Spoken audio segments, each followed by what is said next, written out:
प्रिय भक्तजनों, ओम नमः शिवाय। आज हम श्रावण मास महात्म्य का 22वां अध्याय श्रवण करेंगे।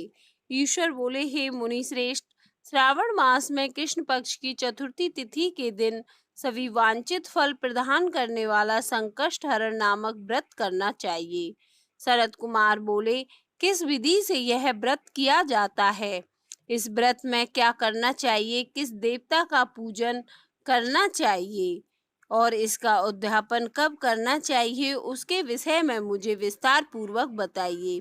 ईश्वर बोले, चतुर्थी के दिन प्रातः उठकर दंत धावन करके इस संकष्ट हरण नामक शुभ व्रत को करने के लिए यह संकल्प ग्रहण करना चाहिए। हे देवेश, आज मैं चंद्रमा के उदय होने तक निराहार रहूंगा और रात्रि में आपकी पूजा करके भोजन करूंगा। संकट से मेरा उद्धार कीजिए। हे ब्रह्मपुत्र, इस प्रकार संकल्प करके शुभ काले तिलों से युक्त जल से स्नान करके समस्त आहिक कृत्य संपन्न करने के बाद गणपति की पूजा करनी चाहिए। बुद्धिमान को चाहिए कि 3 मासे अथवा उसके आधे परिमाण अथवा 1 मासे सुवर्ण से अथवा अपनी शक्ति के अनुसार सुवर्ण की प्रतिमा बनाए। सुवर्ण के अभाव में चांदी अथवा तांबे की ही प्रतिमा सुख पूर्वक बनाए। यदि निर्धन हो तो वह मिट्टी की ही शुभ प्रतिमा बना लें, किंतु इसमें वित्त साध्य ना करें, क्योंकि ऐसा करने पर कार्य नष्ट हो जाता है। रम्य अष्टदल कमल पर जल से पूर्ण तथा वस्त्र युक्त कलश स्थापित करें और उसके ऊपर पूर्ण पात्र रखकर उसमें वैदिक तथा तांत्रिक मंत्रों द्वारा 16 उपचारों से देवता की पूजा करें। हे विप्र, तिल युक्त उस उत्तम मोदक बनाए, उसमें से 5 मोदक देवता को अर्पित करें, 5 मोदक ब्राह्मण को अर्पित करें और 5 मोदक ब्राह्मण को प्रदान करें। भक्ति भाव से उस विप्र की देवता की भांति पूजा करें और यथाशक्ति दक्षिणा देकर यह प्रार्थना करें, हे विप्रवरी, आपको नमस्कार है। हे देव, मैं आपको फल तथा दक्षिणा से युक्त 5 मोदक प्रदान करता हूँ। हे द्विश्रेष्ठ, मेरी विपत्ति को दूर करने के लिए इसे ग्रहण कीजिए। हे विप्र रूप गणेश्वर, मेरे द्वारा जो भी न्यून अधिक या द्रव्यहीन कृत्य किया गया हो वह सब पूर्णता को प्राप्त हो। इसके बाद स्वादिष्ट अन्न से ब्राह्मणों को प्रसन्नता पूर्वक भोजन कराएं। उसके बाद चंद्रमा को अर्घ प्रदान करें। उसका मंत्र प्रारंभ से सुनिए। हे क्षीर सागर से प्रादुर्भूत, हे सुधा रूप, हे निशाकर, हे गणेश की प्रीति को बढ़ाने वाले, मेरे द्वारा दिए गए अर्घ को ग्रहण कीजिए। इस विधान के करने पर गणेश्वर प्रसन्न होते हैं और वांछित फल प्रदान करते हैं। अतः इस व्रत को अवश्य करना चाहिए। इस व्रत का अनुष्ठान करने से विद्यार्थी विद्या प्राप्त करता है, धन चाहने वाला धन पा जाता है, पुत्र की अभिलाषा रखने वाला पुत्र प्राप्त करता है और मोक्ष चाहने वाला उत्तम गति प्राप्त करता है। कार्य की सिद्धि चाहने वाले का कार्य सिद्ध हो जाता है और रोगी रोग से मुक्त हो जाता है। विपत्तियों में पड़े हुए व्याकुल चित्त वाले, चिंता से ग्रस्त मन वाले तथा जिन्हें अपने सुहृदजनों का वियोग हो गया हो, उन मनुष्यों का दुख दूर हो जाता है। यह व्रत मनुष्य के सभी कष्टों का निवारण करने वाला, उन्हें सभी अविष्ट फल प्रदान करने वाला, पुत्र पौत्र आदि देने वाला तथा सभी प्रकार की संपत्ति प्रदान करने वाला है। हे सनत कुमार, अब मैं पूजन तथा जप के मंत्रों को आपसे कहता हूँ। प्रणव के पश्चात नमः शब्द लगाकर बाद में हैरंब, मद मोदित तथा संकटस्य निवारण, इन शब्दों का चतुर्यंत जोड़कर पुनः अंत में स्वाहा प्रयुक्त करके इस 21 वर्ण वाले मंत्र ओम नमो हैरंबाय मद मोदिताय संकटस्य निवारणाय स्वाहा को बोलना चाहिए। बुद्धिमान व्यक्ति को चाहिए कि इंद्र आदि लोकपालों की सभी दिशाओं में पूजा करें। अब मैं मोदकों की दूसरी विधि आपको बताता हूँ। पके हुए मूंग तथा तिलों से युक्त घी में पकाए गए तथा गरी के छोटे छोटे टुकड़ों से मिश्रित मोदक गणेश जी को अर्पित करें। उसके बाद दूर्वा के अंकुर लेकर इन नाम पदों से पृथक पृथक गणेश जी की पूजा करें। उन नामों को मुझसे सुनिए।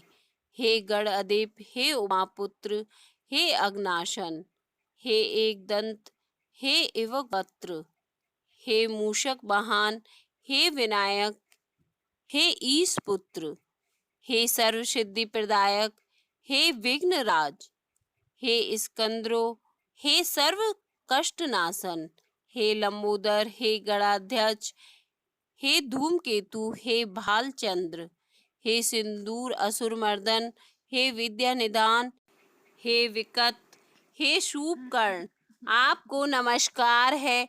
इस प्रकार इन 21 नामों से गणेश जी की पूजा करें। हे धूमकेतु, हे बालचंद्र, आपको नमस्कार है। इस प्रकार इन 21 नामों से गणेश जी की पूजा करें। उसके बाद भक्ति से नम्र होकर प्रसन्न बुद्धि से गणेश देवता से इस प्रकार प्रार्थना करें।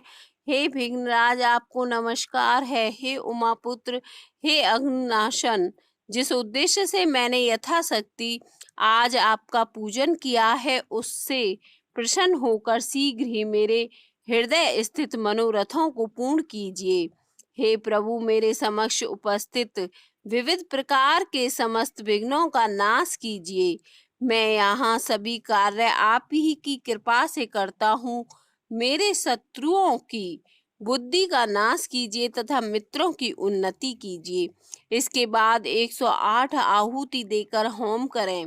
इसके बाद व्रत की संपूर्णता के लिए मोदकों का वायन प्रदान करें। उस समय यह कहें, गणेश जी की प्रसन्नता के लिए मैं 7 लड्डुओं तथा 7 मोदकों का वायन फल सहित ब्राह्मण को प्रदान करता हूँ।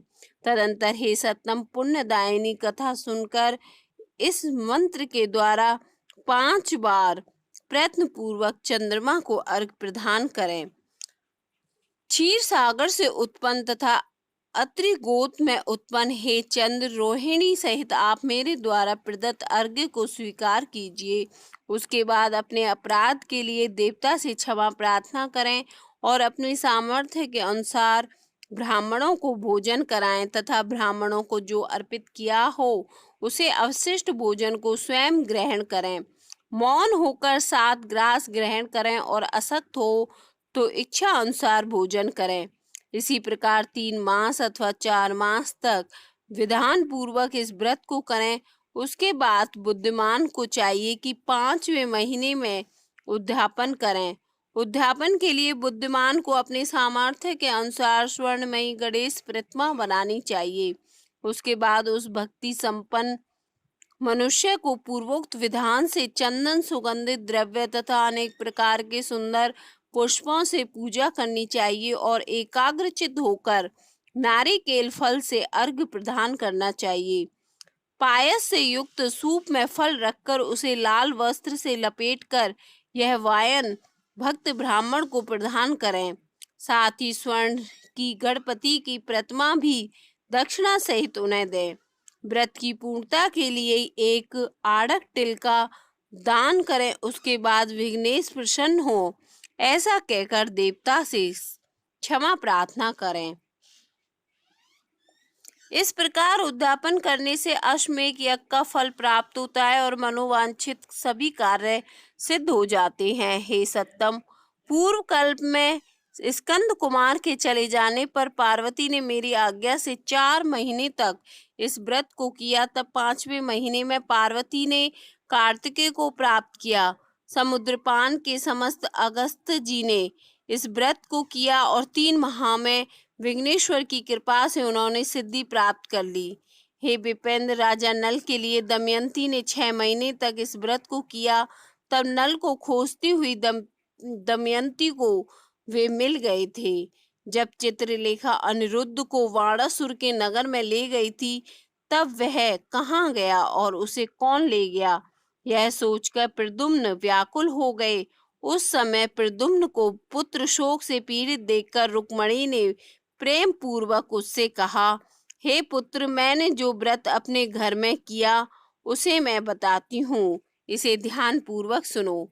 बहुत समय पहले जब राक्षस तुम्हें उठा ले गया था, तब तुम्हारे वियोग जन्य दुख के कारण मेरा हृदय विदीर्ण हो गया था। मैं सोचती थी कि मैं अपने पुत्र का अति सुंदर मुख कब देखूंगी। उस समय अन्य स्त्रियों के पुत्रों को देखकर मेरा हृदय विदीर्ण हो जाता कि कहीं अवस्था साम्य से मेरा पुत्र मेरा तो नहीं। इसी चिंता में व्याकुल हुए मेरे अनेक वर्ष व्यतीत हो गए। तब देवयोग से लोमेश मुनि मेरे घर आ गए। उन्होंने सभी चिंताओं को दूर करने वाला संकष्ट चतुर्थी का व्रत मुझे विधि पूर्वक बताया और मैंने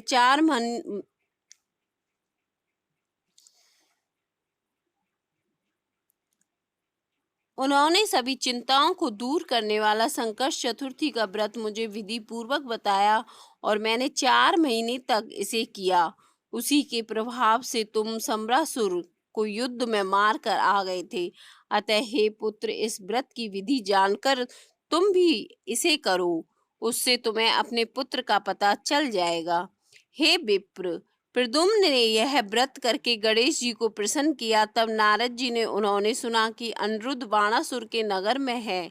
इसके बाद बाणासुर के नगर में जाकर उससे अत्यंत भीषण युद्ध करके संग्राम में शिव सहित बाणासुर को जीतकर पुत्र वधू सहित अनिरुद्ध को प्रद्युम्न घर लाए थे। हे मुने, इसी प्रकार अन्य देवताओं तथा असुरों ने भी विघ्नेश की प्रसन्नता के लिए यह व्रत किया था। हे सनत कुमार, इस व्रत के समान सभी सिद्धियां देने वाला इस लोक में कोई भी व्रत, तप, दान और तीर्थ नहीं है। बहुत कहने से क्या लाभ, इसके तुल्य कार्य सिद्ध करने वाला दूसरा कुछ भी नहीं है। अभक्त, नास्तिक तथा सट को इस व्रत का उपदेश नहीं करना चाहिए, अपितु पुत्र, शिष्य, श्रद्धालु तथा सज्जन को इसका उपदेश करना चाहिए। हे विप्रेश, हे धर्मिष्ठ, हे विधि नंदन, तुम मेरे प्रिय हो तथा लोक उपकार करने वाले हो। मैंने तुम्हारे लिए इस व्रत उपदेश किया है। इस प्रकार 22वां अध्याय संपन्न।